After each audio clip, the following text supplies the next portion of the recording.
Beltane, a time when spirits move between the worlds, a time for lighting cleansing fires to banish winter's sickness and to protect from magic.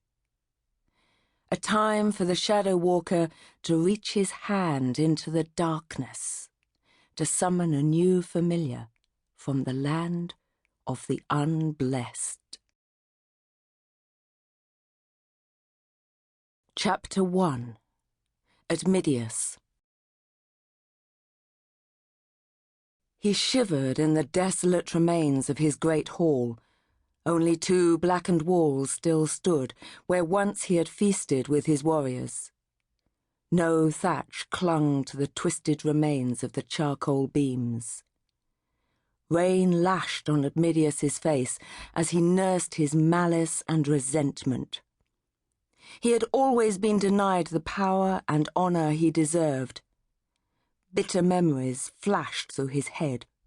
His noble father, his slave mother, his younger brothers who took turns to wear his crown, the great Emperor Caligula who befriended him, but who was murdered, then the new lords of Rome who sneered at him.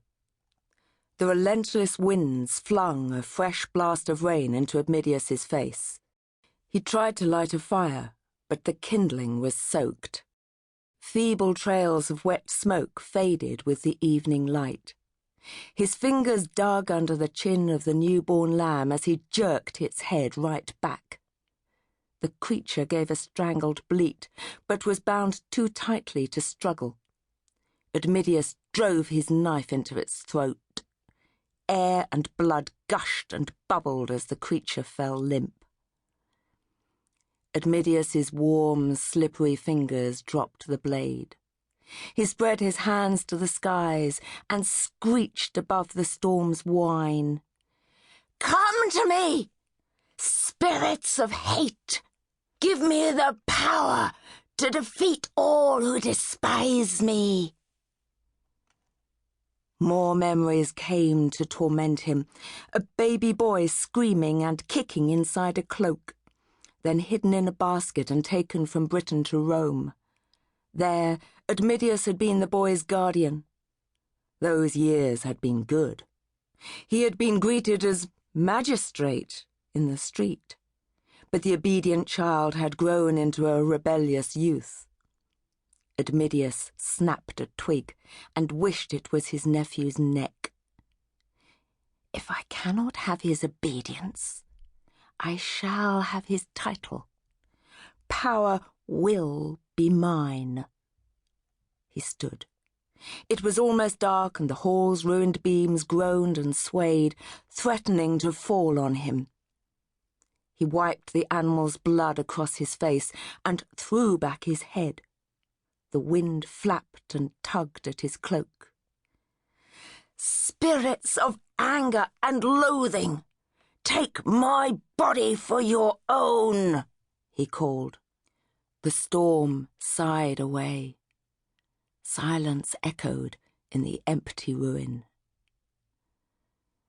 A demon had heard him.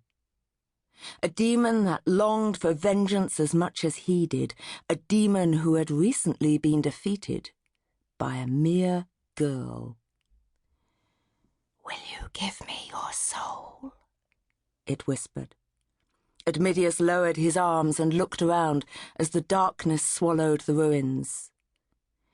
"If you give me my desires, I will serve you through this life and all my lives to come," he swore.